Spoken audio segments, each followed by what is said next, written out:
IT sector అనేది చాలా కీలకమైన సెక్టర్. త్వరలోనే మీరు చూస్తారు కొంచెం మంచి అనౌన్స్మెంట్స్ కూడా ఆంధ్ర రాష్ట్రానికి రాబోతున్నాయి.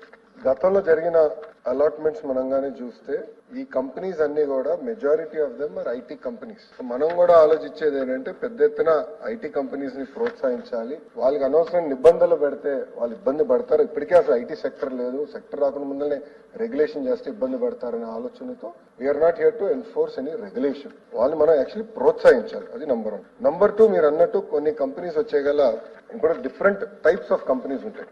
ఒకటి అవుట్సోర్సింగ్ కంపెనీస్, అంటే అవుట్సోర్సింగ్ చేసే companies, BPOs, business process outsourcing చేసే కంపెనీస్, అది ఒక రకంగా మేము ట్రీట్ చేస్తున్నాం. రెండోది జీసీసీస్, గ్లోబల్ కేపబిలిటీ సెంటర్స్. అంటే ఈ టిపికల్ ఏంటంటే ఫార్చ్యూన్ 2500 కంపెనీస్ వాళ్ళ ఇన్వెస్ట్మెంట్స్ ని, అంటే వాళ్ళ IT services or research services భారతదేశంలో పెట్టాలని నిర్ణయించుకున్నప్పుడు వాళ్ళు అనేక రాష్ట్రాలు చూస్తారు, వాళ్ళకి ఒక రకమైన మనం ఇన్సెంటివ్స్ ఇస్తాం జరుగుతుంది. మూడోది వచ్చేగల భారతదేశంలో ఉన్న కంపెనీలు, అంటే పెద్ద పెద్ద కంపెనీలు, టీసీఎస్ అయి ఉండొచ్చు, కాండ్యూట్ అయి ఉండొచ్చు, విప్రో, ఇన్ఫోసిస్, డెలాయిట్, ఇలాంటి సంస్థలకి వచ్చేగల వాళ్ళకి ఒక రకమైన కేటాయింపులు చేస్తున్నాం. ఇంకో పక్కనకి వచ్చేగల డెవలపర్స్ ఉన్నారు. సో ఈ రోజు మీరు హైదరాబాద్ లో చూస్తే ఇప్పుడు సాలాపూర్ సత్వా కానివ్వండి, రాజ్ పుష్ప కానివ్వండి, అనేక మంది డెవలపర్స్ ఉంటారు. ఆ డెవలపర్స్ అందరూ చాలా స్పష్టంగా వాళ్ళు ఏమంటారంటే మాకు భూములు ఇవ్వండి ఆర్ జాయింట్ వెంచర్ కి రండి, మేము ఇంత స్క్వేర్ ఫుటేజ్ కంపల్సరీగా మేము ఐటీకే వాడతాము. ఏమైనా కామన్ ఏరియాస్ ఏదైతే కమర్షియల్ అలాట్మెంట్ చేసినప్పుడు కామన్ ఏరియాస్ ఉంటాయి, దాంట్లోనే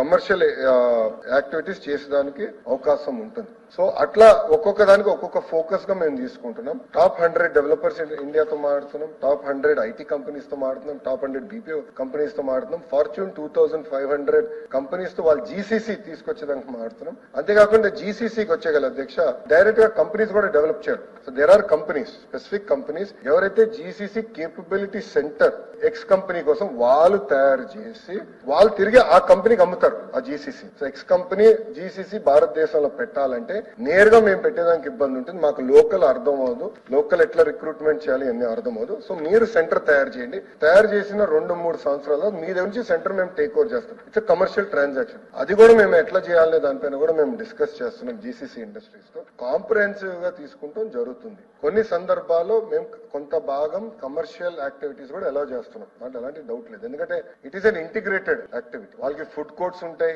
బేసిక్ రీటైలింగ్ యాక్టివిటీస్ ఉంటుంది. సో అవన్నీ కూడా మేము ఎనేబుల్ చేసేదానికి కొన్ని యాక్టివిటీస్ అయితే పర్మిట్ చేస్తాం జరుగుతుంది.